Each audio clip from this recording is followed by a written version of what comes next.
What is going on, everyone? Tim from Tierfon Orbital. Today, I'm going to take a liberty and I'm going to talk about a personal hilt of mine. Again, I feel like I've been talking about my own hilts for a long time now, but I've finally been getting around to some of my own personal projects. And I think it's important to kind of take some time for yourself once in a while. And I've been doing that finally because a lot of these have been in limbo for a while, right? So this is an install on a hilt that is based on the sample tubes from the Mars Perseverance rover, right? So pictures of these test sample tubes were released last year, and it set the lightsaber community and a lot of the world thought that it was a lightsaber when they first saw it, and myself included. I am a huge, if anyone knows me, anyone who knows me knows I'm a big time NASA and space exploration fan. I'm a huge NASA guy. And when I saw these tubes, the first thing that I thought of was that would make a great lightsaber. That looks like a lightsaber. What most people don't realize is that these tubes are actually very small, right? Obviously, they have to be. They have to be very, very small and very, very light. However, they would make a great lightsaber. The form factor and the profile, they look like a lightsaber, right? So when I saw the pictures of these sample tubes, I did some research, and it's fascinating, actually, the design that went behind them, the reason behind the flange that's at the top of them. There's a lot of very smart people at NASA, and there's a reason behind all of the design cues of this, right? So I actually, when I saw pictures of this, I went about designing my own lightsaber based on it, because in my mind, I was like, this is going to make a great lightsaber. And because I'm such a big NASA guy, I'm going to do it. I'm going to design. This is going to be my first run. I'm going to do it. I'm going to design it. And sure enough, like literally within, I don't know, 3 to 4 weeks, LGT or one of the TXQ, one of those manufacturers already came out with one. And I had worked on this model like day and night for like weeks straight. And I was like, well, oh well, right? I mean, they'll get it manufactured faster than I could have anyway. So anyhow, I was able to get my hands on one of these empty eventually. And I knew that I wanted to put some sort of personal touch on mine, right? So the sample tubes have serial numbers laser etched into them, right? So I wanted to put a serial number on mine with a number that had some personal significance to me. And I also wanted to get something etched on the handle, right? So much like the Voyager spacecraft, if anyone knows anything about the Voyager spacecraft, there's 2 of them. I'm going to nerd out for a second. There was a very special symbolism that was put on a golden record on the Voyager spacecrafts.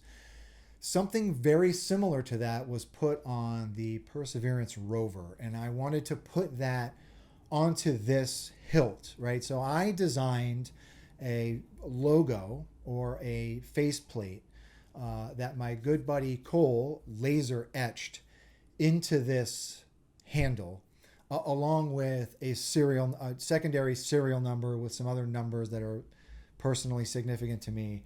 And I also put the NASA worm logo, which is my favorite of the NASA logos, and some other stuff was put on here, actually. Some other really, really cool stuff was put onto this grip, onto this faceplate. I wanted to make this a little bit more personal to me, so I went about doing that, and Cole was able to do that for me, and I'm really, really happy with the way that turned out, right?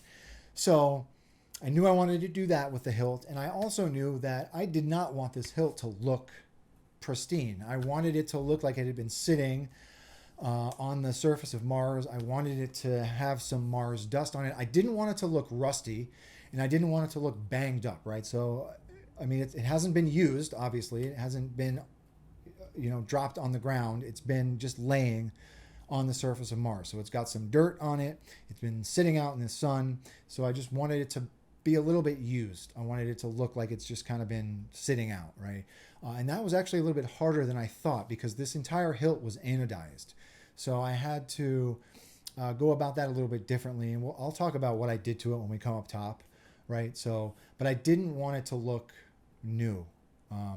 And obviously it came to me brand new, right? The hilt was just like anodized, shiny. So I had to go about that a little bit differently. So as far as the chassis is concerned, this is just a static chassis. So I want to come into Fusion and talk about that a little bit.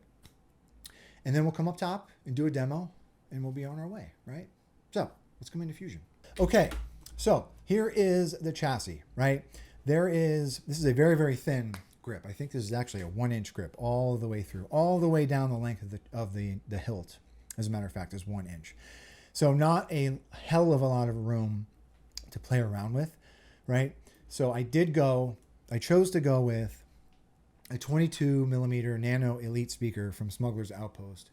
I actually like going with the 22s that Albert from Smugglers provides. I feel that they're comparable to 24 millimeter speakers.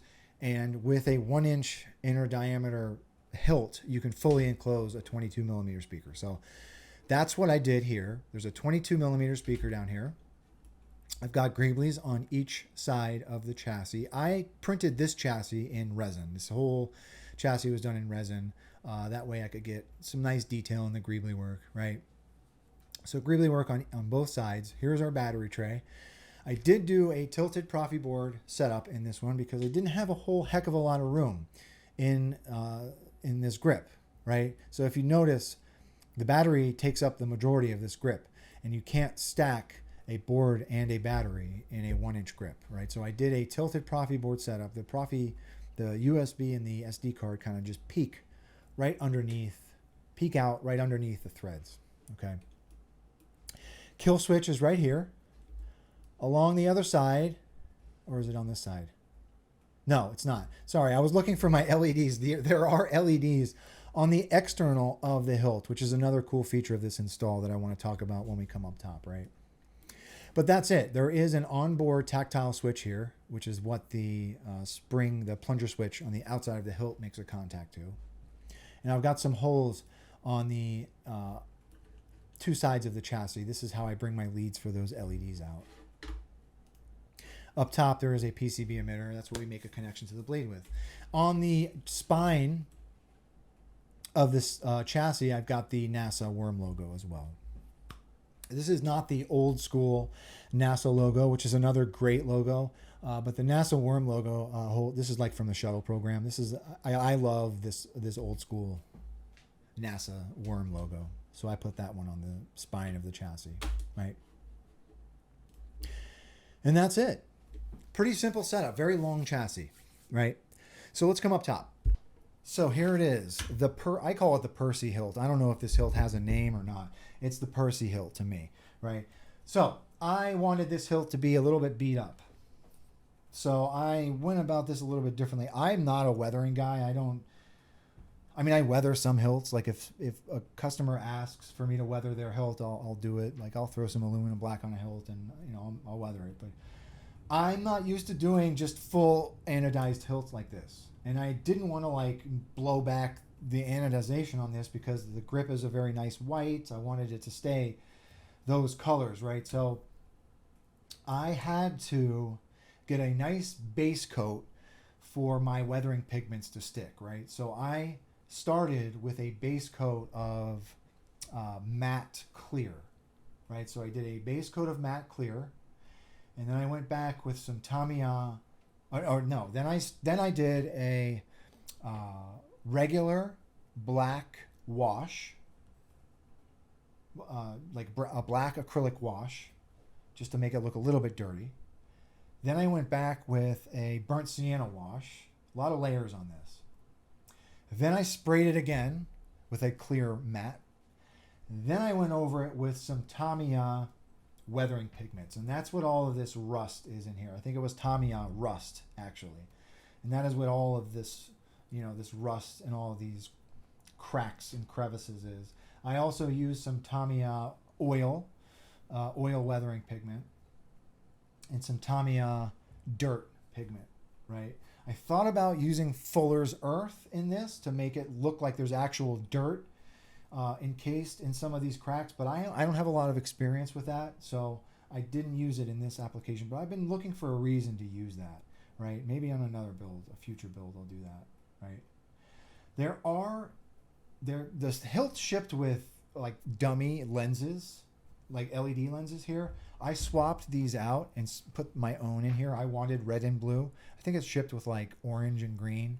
I put red and blue in here, and I actually wired these up. So these blink and pulse, okay? The serial number here, Cole Weathers, etched for me. So 126 is etched, laser etched to the outside of the hilt. And there is that serial number faceplate that I designed, and I had Cole laser etch on there as well. I don't know if that's going to come out on camera. I'll show it when we come down to the better camera down below. But I mean, I'm happy with the weathering job. Again, I'm not like a big professional weathering guy, but I know I wanted it to look a little bit dirty, right? So another thing, I didn't even talk about the thing that let's come back into Fusion really quick. So I want to talk a little bit about, so this is what I designed. I talked about, the fact that I wanted my own Perseverance, hilt. This is the one that I designed. I didn't want it to be super long. I wanted it to be kind of short. In my mind, I was like, well, it would make a great speeder hilt. So it could be kind of short. And this is actually, when the sample tubes arrive, like, so the tubes are going to be removed from the surface of Mars and they're going to be sent back to Earth. This is what they're going to look like when they come back. They're not going to have that flange up top, right? So in my mind, I'm like, that kind of looks like a speeder, right? It's nice and short. So I was like, this is the one that I designed, right? And man, I was kind of proud. This took me so long. This took me so long. It just took me like weeks, because I don't have a lot of time to do stuff. So anyway, I was really proud of this one, and I wanted a shorter hilt, right? So anyway, let's come back up top. So when I was doing this install, I did not want to carry this install all the way up to this emitter. So I knew that I wanted to have a removable emitter section. So you can still use this hilt. You can remove the emitter and still use it, right? When the sample tubes, this flange is here so the Perseverance rover can grab it and put it in its sample container. That's what this is for. And then when it's done, it actually discards these. And this is what comes back to Earth, right? Can you tell I'm like nerding out over this thing? Over the actual sample tube. So when I was doing this install, I thought to myself, well, that's actually pretty cool. It's very long. It's a very long hilt. But I wanted to make it so I could still use it without this thing, right? So that was another feature that I wanted to have about this hilt. Because again, it is very long. It's a super long hilt. So anyhow, let's get at the chassis. Here is the chassis. So I did a pass of pewter rub and buff on this. I did offset that pewter with a little bit of bronze for that NASA worm logo. Okay. Here's our battery tray, kill switch. And that's it, right? So let's get a battery.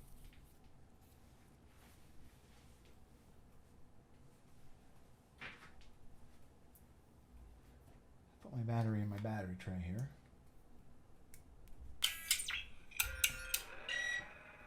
There are those two external LEDs.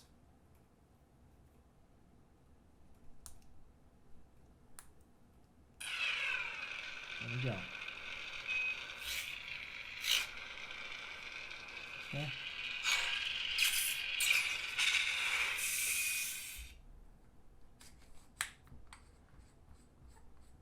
That font is a font that was made for me. It's actually a NASA. It's a NASA font.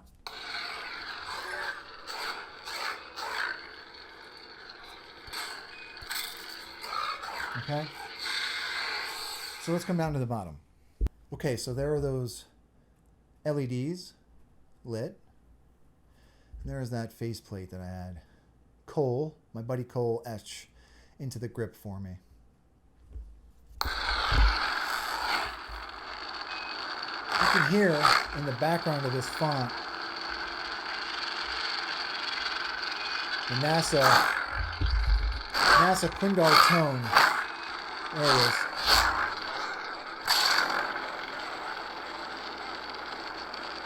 There it is.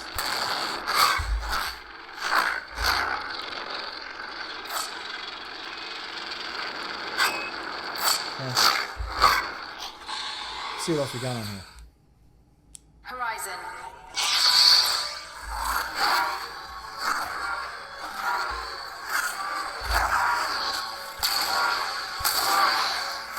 You know,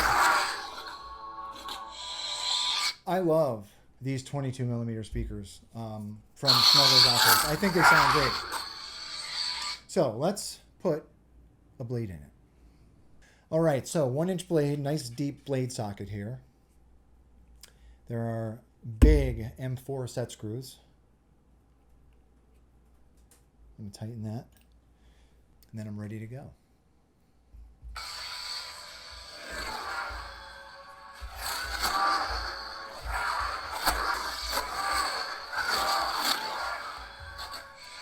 See what else we got on here. Dissonance.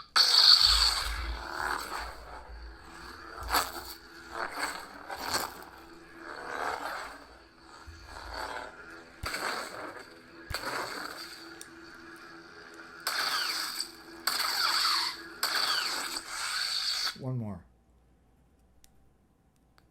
Peace is a lie.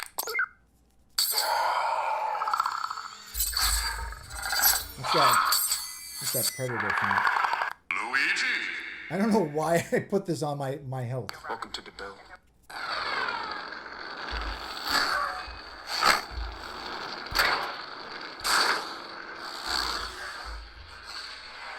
One more. This thing feels good to swing around.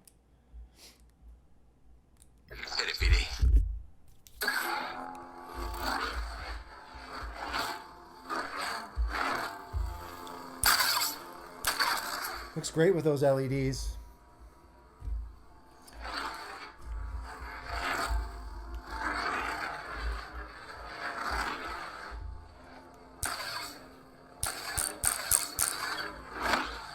All right, that's it. I could swing this around all day. So that is the Percy Hilt from TXQ. I think this is from TXQ or LGT, one of those manufacturers. But this was etched in the grip by my good buddy Cole. He personalized this for me, and I really appreciate that. I wanted to put something very personal on this. And being a huge NASA guy, I knew I wanted one of these in my collection, right? So anyhow, thank you for humoring me and listening to me talk about one of my personal Hilts. If anyone has any questions about this install, I will probably be putting this chassis on my online chassis index. So if anyone is interested, please do not be a stranger. Ask questions. And with that being said, may the force be with you always. Thanks for watching, everybody.